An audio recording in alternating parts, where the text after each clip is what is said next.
श्री कृष्णा। राधे राधे दोस्तों मैं आशा करती हूँ कि आप सब लड्डू गोपाल की कृपा से बहुत ही सुखी, प्रसन्न और स्वस्थ होंगे। प्रभु आप सब के ऊपर ऐसे ही अपनी कृपा बनाए रखे। आप सब हमेशा स्वस्थ और मुस्कुराती रहें। लड्डू गोपाल आप सबकी सारी मनोकामनाएं हमेशा इसी तरह से पूरी करती रहें।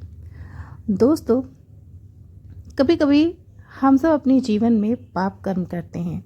अच्छे और बुरे दोनों तरह के कर्म करते हैं। कोई भी व्यक्ति ऐसा नहीं होता जिसने कभी अपने जीवन में कोई पाप न किया हो। लेकिन दोस्तों, गीता के अनुसार सबसे बड़ा पापी वो होता है जो उसी गलती को, उसी पाप को बार बार दोहराता और दोहराता है। भगवान उसे तो क्षमा कर देते हैं जो गलतियां करते हैं, जो बुरे कर्म करते हैं, दूसरों को अपने व्यवहार से कष्ट देते हैं। लेकिन प्रभु कभी भी उस मनुष्य को माफ़ नहीं करते जो एक ही गलती को बार बार करते हैं। उन्हें इस बात का भान नहीं होता कि वो कोई पाप कर्म कर रहे हैं। और वो लोग बहुत धन्य होते हैं जिन्हें पाप करने के बाद भी भक्ति का सहारा मिलता है अपने पाप को पुण्य में बदलने के लिए। दोस्तों, आज की जो सच्ची कहानी मैं आप सबको सुनाने जा रही हूँ बड़ी ही मार्मिक है। इस कहानी को पूरा ज़रूर सुनिएगा, ज़रूर ये आपके दिल को छू जाएगी। और लड्डू गोपाल की कृपा, उनकी भक्ति आपके दिल में, आपकी आत्मा में उतर जाएगी। दोस्तों, ये कहानी है अर्चना की। अर्चना जो कि एक गांव में रहा करती है। उसका परिवेश, उसका माहौल, उसके घर के लोग सभी पूरी तरह से ग्रामीण होते हैं। और इसी वजह से वहाँ पर अर्चना को बहुत सारी रूढ़ियों का सामना करना पड़ता है। वो थोड़ी बहुत पढ़ी लिखी होती है, लेकिन उस पढ़ाई का, उस शिक्षा का गांव में कोई भी महत्व नहीं होता। उसके परिवार के लोग बड़े ही ज़्यादा रूढ़िवादी होते हैं। अर्चना बहुत ही सीधी सादी बहू रहती है घर की, बहुत ही सीधी सादी प्यारी बच्ची होती है जो सबका कहना मानती है, सबके कामों को करती है, सबकी सेवा करती है, पूरा घर अपने ऊपर संभालती है और उसे ज़रा भी क्रोध नहीं आता। वो बहुत ही शांत स्वभाव की लड़की होती है। अर्चना काफ़ी वर्षों से लड्डू गोपाल की पूजा सेवा करती है। हालांकि घर के कामों से उसे जल्दी छुट्टी नहीं मिला करती, क्योंकि उसे खेत में भी काम करना होता है। लेकिन वो साथ में भक्ति भी करती है, लड्डू गोपाल की बहुत सेवा करती है। उसे जब भी समय मिलता वो अपने बाल गोपाल के लिए कुछ नया करती।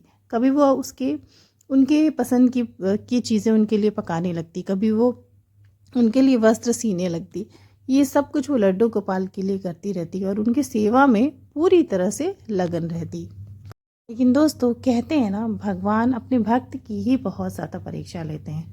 उसकी परीक्षा कभी नहीं लेते जो नास्तिक होता है, जो भगवान पर भरोसा नहीं करता, जो अच्छे कर्म नहीं करता, पापी होता है। ऐसे लोगों की परीक्षा तो प्रभु भी नहीं लेते। प्रभु हमेशा सच्चे भक्तों की, ईमानदार लोगों की परीक्षा लेते हैं, जो फूक फूक कर कदम रखते हैं, जो पाप और पुण्य के बारे में सोचते हैं, इस बात का ख्याल रखते हैं कि मैं जो कर रही हूँ वो सही है या गलत। ये विवाह को अभी कुछ ही समय बीता था, कुछ महीने ही बीते थे, वो गर्भवती हो जाती है। और वो इसके बारे में अपने घर में अपनी सास से और अपने पति से बताते हैं। सभी बहुत खुश होते हैं। लेकिन खुश होने के साथ साथ अर्चना के दिमाग में एक बहुत बड़ा तनाव भी डाल दिया जाता है। अर्चना की जो सास होती है वो बार बार उस पर दबाव बनाती हैं कि मुझे कभी भी पोती का मुंह मत दिखाना, मुझे बेटी नहीं चाहिए, मुझे चाहिए तो बेटा ही चाहिए, मुझे पोता चाहिए। और अगर बेटी पैदा की तुमने तो ठीक नहीं होगा। दोस्तों, कोई भी महिला अगर गर्भवती है तो उस पर इस बात का दबाव बनाना बहुत ही गलत है, क्योंकि बेटा हो या बेटी, पहली बात तो दोनों में भेद करना बिल्कुल गलत है। दूसरा, अगर कोई औरत गर्भवती हो और आप उसके बच्चे के ही बारे में उससे कह रहे हैं कि मुझे बेटी नहीं चाहिए, उसके गर्भ में क्या है उसे क्या पता। और वो बेटी को जन्म दे या बेटे को जन्म दे, दोनों ही उसे प्राणों से भी ज़्यादा प्यारे होंगे। लेकिन अर्चना की सास उस पर हमेशा दबाव बनाकर रखती थी कि मुझे चाहिए तो पोता ही चाहिए। अर्चना की पूरी गर्भावस्था इसी तरह तनाव में और दुख में ही बीती। वो बहुत ज़्यादा डरी रहती थी कि कहीं मुझे बेटी हो गई तो उसके साथ मेरी सासू माँ क्या करेंगी। वो मन ही मन अपने बाल गोपाल से बहुत मन्नत मांगती थी कि प्रभु मुझे बेटा ही देना, मुझे इस बात का कोई दुख नहीं है, कुछ भी हो, लेकिन अगर मेरी बेटी हुई तो हो सकता है उसे ये लोग कहीं और दे दें या फिर अपने पास ना रखें। अर्चना के मन में इस बात का डर बहुत ज़्यादा था। वो दिन आ गया जब अर्चना का प्रसव होने वाला था और अर्चना को एक बेटी पैदा हुई। लेकिन बेटी को जन्म देने के बाद कुछ देर तक वो होश में नहीं थी। उस दौरान अर्चना की सास को जब पता चला कि अर्चना को बेटी पैदा हुई है तो वो आग बबूला हो गई और उनसे ये चीज़ बर्दाश्त नहीं हुई। अभी अर्चना होश में नहीं आई थी, तभी उसकी सास क्रोध में आकर उस नवजात बच्चे को अपनी गोद में उठाकर अपने साथ लेकर बाहर चली गई। वो इतनी ज़्यादा क्रोध में थी कि उन्हें समझ में नहीं आ रहा था कि वो क्या करें। उन्होंने उस बच्चे को अपने घर से थोड़ी दूर पर एक कुएं में फेंक दिया और उस बच्चे की मृत्यु हो गई। और फेंकने के बाद वो वापस अपने घर अर्चना के पास आ गई। सबने पूछा बच्चे के बारे में कि बच्ची कहाँ गई, तो उसकी अर्चना की जो सास थी उन्होंने सब कुछ साफ साफ बता दिया कि मुझे बेटी नहीं चाहिए, इसलिए मैंने उसे मार दिया, ख़त्म कर दिया। मुझे अगर चाहिए तो पोता ही चाहिए। दोस्तों, किसी की भी संतान के साथ अगर ऐसा किया जाए तो आप समझ सकते हैं कि उस पर क्या बीतेगी। वो अर्चना की पहली संतान थी, बेटी हो या बेटा, माँ के लिए तो उसकी संतान सर्वोपरि होती है, सब कुछ होती है। अर्चना बहुत दुखी थी, उसके दुख का कोई अंदाज़ा भी नहीं लगा सकता। एक तो उसे बच्चे के बिछड़ने का दुख, ऊपर से उसे इस बात का दुख बार बार सता रहा था कि मेरी बच्ची को कितनी तकलीफ़ हुई होगी, वो कितनी छोटी थी, उसे कितनी पीड़ा हुई होगी। कुछ दिन बीत जाते हैं, अर्चना के ऊपर ये अत्याचार हुए और वो धीरे धीरे समय के साथ अपने दिमाग को, अपने मन को बदलने का प्रयास करती, क्योंकि उसके पास और कोई भी रास्ता नहीं था। ना तो उसके मायके में ऐसा कोई था जो उसे सहारा दे सके, उसे समझ सके, उसे प्यार कर सके, ना ही उसके ससुराल में कोई इसे समझने या फिर उसकी तरफ से बोलने के करने वाला था। अर्चना मजबूर थी इस स्थिति को झेलने में। वो पूरी तरह से कमज़ोर हो चुकी थी, क्योंकि अभी तुरंत ही उसका प्रसव हुआ था, डिलीवरी हुई थी और वो बहुत ज़्यादा दुखी थी क्योंकि उसका बच्चा उससे, उसकी बेटी उससे बिछड़ गई थी। कुछ दिन और बीतते हैं, वो लड्डू गोपाल को ही अपनी संतान मानकर उनकी सेवा करती रहती है और अपनी सास का अत्याचार झेलती रहती है। बात बात पर उसकी सास उसे ताना सुनाती हैं कि तूने अभी तक एक बेटे को भी नहीं जना है, मुझे पोता चाहिए और जल्दी से मुझे एक पोता पैदा करके दे, वरना मैं तुझे अपने घर से बाहर निकाल दूंगी। अर्चना बहुत ज़्यादा दुखी थी। कुछ महीनों के बाद अर्चना फिर से गर्भवती हुई और उस पूरी गर्भावस्था में भी उसकी सास ने उसे वैसे ही ताने सुनाए। वो उसे मारती पीटती भी थी, खाना खाने के लिए भी नहीं देती थी और पूरे समय उसे खेतों में काम कराती थी। उसकी स्थिति बहुत ही जर्जर थी। उसकी हालत तो इतनी बुरी हो गई थी कि शायद ऐसा प्रतीत हो रहा था कि गर्भावस्था के दौरान ही उसकी मृत्यु हो जाएगी। पता नहीं वो बच्चे को जन्म दे पाएगी भी या नहीं दे पाएगी। लेकिन अर्चना का दोबारा जब प्रसव हुआ तो उसे फिर से बेटी पैदा हुई और फिर से अर्चना की सास ने उसे उसी तरह उसी कुएं में ले जाकर फेंक कर उसकी जान ले ली। इस बार अर्चना टूट चुकी थी। ये बात सुनने के बाद उसे ऐसा लग रहा था मानो उसके जीने का कोई मतलब नहीं है। उसके 2 बच्चे चले गए, उसकी 2 बेटियां चली गई। वो बेटियां जिससे उसने अपने पेट में 9 महीने रखा, अपने खून से सींचा, उन्हें अपने गर्भ में पाला और इस उम्मीद से पाला कि वो इस दुनिया में आएगी, वो उसे पाले पोसेगी, प्यार करेगी। लेकिन उसकी सास की क्रूरता की वजह से उसकी दूसरी बेटी भी चली गई, उसकी जान ले ली उसके सास ने। अब वो पूरी तरह से टूट गई थी। अर्चना ने उसके अगले ही दिन आत्महत्या करने की कोशिश की। अर्चना ने अपने घर में रखा एक चूहे मारने की दवा, जो कि जहर थी, उसे वो खा लिया। लेकिन खाने के बाद उसे बहुत सारी उल्टियाँ हुई और वो मरी नहीं, वो फिर से उसकी जान बच गई। अर्चना बहुत ज़्यादा दुखी थी क्योंकि उसकी जीने की इच्छा ख़त्म हो गई थी। उसे रात दिन अपनी सास का अत्याचार झेलना पड़ता था, उसे खाना नहीं मिलता था, दिन भर उसे धूप में, खेतों में कड़ी मेहनत करनी पड़ती थी और उसके मन में जो दुख था अपने बच्चों को खोने का, वो तो था ही। अर्चना सिर्फ एक जिंदा लाश की तरह जी रही थी। वो इतनी अपने आप को इतनी अभागन समझ रही थी, मान रही थी। उसे बार बार ऐसा लग रहा था कि मैंने आत्महत्या भी की तो मुझे मौत भी नहीं मिली। ना जाने मैंने पिछले जन्मों में कितने सारे पाप किए कि मुझे इस जन्म में इतना दुख झेलना पड़ रहा है। वो मन ही मन अपने लड्डू गोपाल के सामने बहुत रोती थी और उनसे कहती थी कि प्रभु, या तो तू मुझे कोई रास्ता दिखा दे, मुझे कोई मार्ग दिखा दे जिससे मुझे सुकून मिले, मुझे शांति मिले, या तो तू मुझे उठा ले, इस दुनिया से अपने पास बुला ले। अर्चना बहुत दुखी थी। वो कहती थी कि मैं तेरी इतनी सेवा करती हूँ प्रभु, लेकिन तू मेरी इतनी परीक्षा क्यों ले रहा है? मैं तुझे नहीं छोड़ सकती, मैं हमेशा तेरी सेवा करूँगी, लेकिन तू मुझे इस दुख के सागर से बाहर निकाल। वो रोज़ अपने माल गोपाल से प्रार्थना करती थी। अर्चना के जीवन के 2-3 वर्ष और बीते और वो फिर से गर्भवती हुई। इस बार वो अपनी गर्भावस्था के बारे में किसी को भी नहीं बताना चाह रही थी, क्योंकि उसके मन में फिर से वही खौफ, वही डर बैठा था कि अगर मुझे फिर से इस बार बेटी पैदा हो गई तो मेरी सासू माँ उसकी जान फिर से ले लेंगी। और मैंने अपनी 2 बच्चियों को खो दिया है और अब मैं इसे नहीं खोना चाहती हूँ। अर्चना बहुत डरी हुई थी, लेकिन उसकी गर्भावस्था के दूसरे महीने में उसकी तबीयत बहुत ज़्यादा ख़राब हो गई। उसे शहर के डॉक्टर को दिखाया गया और डॉक्टर ने उसे पूरी तरह से आराम करने के लिए बोला, क्योंकि वो उसके साथ आराम करने लगी, क्योंकि वो इतनी कमज़ोर हो चुकी थी कि वो चल फिर नहीं पा रही थी। उसके शरीर में खून की बहुत ज़्यादा कमी हो गई थी और इसी वजह से अर्चना जो है वो लड्डू गोपाल की सेवा भी नहीं कर पा रही थी। अर्चना इसलिए बहुत ज़्यादा दुखी थी कि उसे अपने बाल गोपाल की बहुत चिंता होती थी। अर्चना की सास रोज़ उसके लिए खाना कमरे में लेके आती थी और रोज़ उसे ताने सुनाकर जाती थी कि इस बार तो तुझे पोता ही पैदा करना है, अगर इस बार तुझने पोता नहीं दिया तो मैं तुझे ही कुएं में फेंक दूंगी और तेरी जान ले लूँगी। अर्चना वैसे भी उसे ऐसा लगता था कि मैं मर चुकी हूँ, मेरे जो शरीर में और कुछ बचा भी नहीं है, मैं ज़िंदा रहूँ या मरूँ मुझे कोई फ़र्क नहीं पड़ता।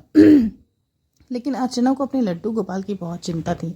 उसने अपनी सास से निवेदन किया कि माँ जी, मेरी आपसे एक निवेदन है कि जब तक मैं लड्डू गोपाल की सेवा नहीं कर पा रही हूँ अपनी इस गर्भावस्था के दौरान, कृपा करके मेरे बाल गोपाल की सेवा आप कर दें। आपको सिर्फ उन्हें 2 टाइम भोग लगाना और इन्हें नहलाकर वस्त्र बदलने हैं।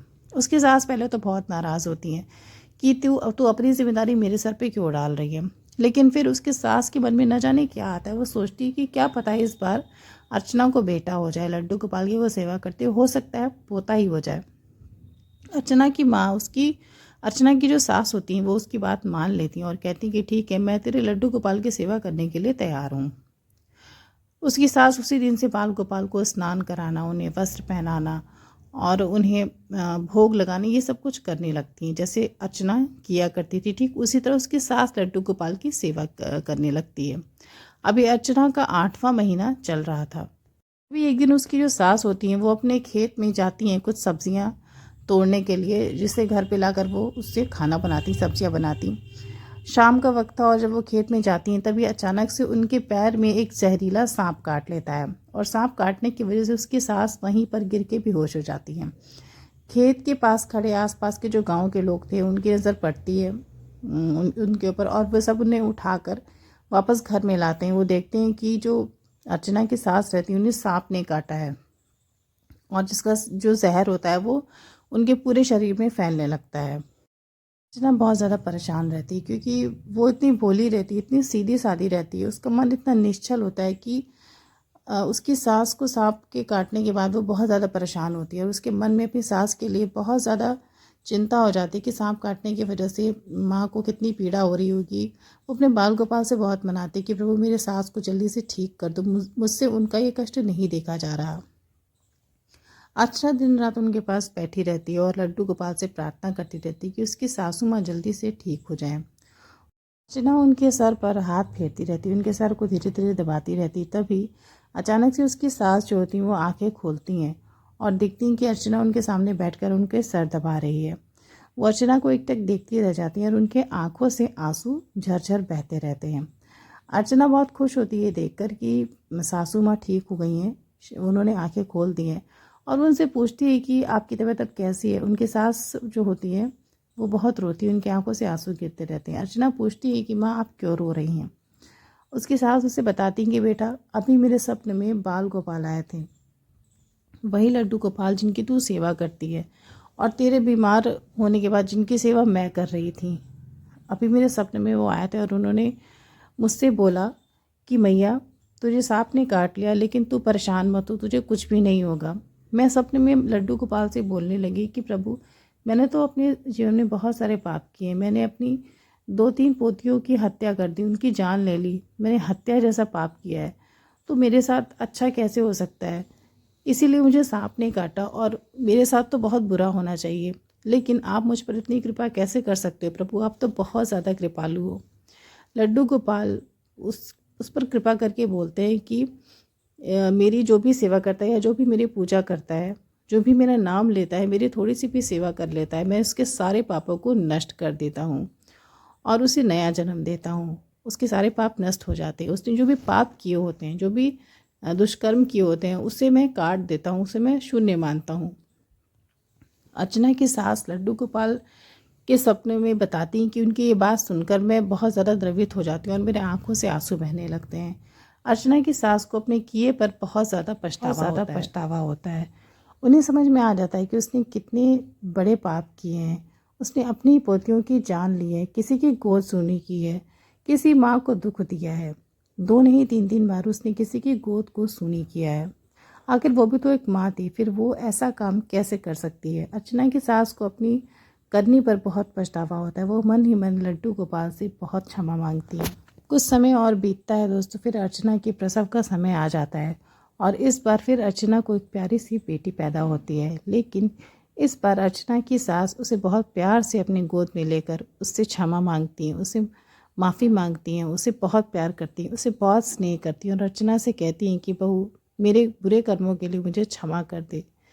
मैंने बहुत बुरे कर्म किए और मैंने इतने पाप किए कि उसका प्रायश्चित मैं स्वयं भी नहीं कर सकती। अगर बाल गोपाल की मैंने सेवा नहीं की होती, अगर वो मेरे सपने में नहीं आए होते, तो शायद मुझे अपने बारे में पता भी नहीं चलता कि मैं कितनी बड़ी पापन हूँ। और ये अवसर भी मुझे तेरी वजह से मिला। अगर तूने मुझे बाल गोपाल की सेवा नहीं दी होती, अगर लड्डू गोपाल की भक्ति, उनकी सेवा नहीं दी होती, तो शायद मुझे ये सब कुछ नहीं मिलता। ना ही मुझे अपने पाप कर्म का पता चलता, ना ही मुझे भक्ति मिलती, ना ही मैं इस पाप से कभी उबर पाती। मेरे लिए तू भगवान से कम नहीं है, तू भगवान के ही बराबर मेरे लिए। अपनी बहू अर्चना से बहुत क्षमा मांगती हैं और अपनी पोती को अपने गले से लगा लेती हैं। अर्चना भी अपनी सास और अपनी पोती को एक साथ देखकर बहुत खुश होती है। उसके मन में एक ऐसा संतोष, एक ऐसा सुख आता है जो उसने कभी भी अनुभव नहीं किया होता। वो बहुत रोती है और अपने दोनों हाथों को जोड़कर अपने लड्डू गोपाल को से प्रार्थना करती कि प्रभु, तू बहुत कृपालु, तूने हम पर बहुत कृपा किया। अगर तू हमारे जीवन में नहीं होता तो शायद आज मेरे साथ, मेरी बेटी के साथ हो सकता है फिर से वही सब कुछ होता। तो दोस्तों, वो लड्डू गोपाल की भक्ति और कृपा से अर्चना की सास की आंखें खुल गई। उसने जितने भी पाप किए, उसे अपने पाप का अनुभव हुआ कि वो गलत थी। उसने उनका प्रायश्चित करने की कोशिश की। अगर लड्डू गोपाल की भक्ति नहीं होती दोस्तों, तो शायद अर्चना के जीवन में खुशी और सुख नहीं आता। तो दोस्तों, बेटा हो या बेटी, माँ और पिता के लिए तो दोनों ही समान होते हैं। इन दोनों में भेदभाव करना बहुत ही बड़ा पाप अपने आप में ही है। और साथ में ही लड्डू गोपाल की भक्ति से अर्चना के जीवन में बहुत सारी खुशियाँ आई। तो अगर आपको अर्चना के जीवन की ये प्यारी सी कृपा लड्डू गोपाल की पसंद आई हो, अच्छी लगी हो, तो इस वीडियो को अपने मित्रों के साथ ज़रूर शेयर करिएगा और मेरे चैनल कृष्ण प्रेम रस को अवश्य सब्सक्राइब करिएगा। धन्यवाद। राधे राधे।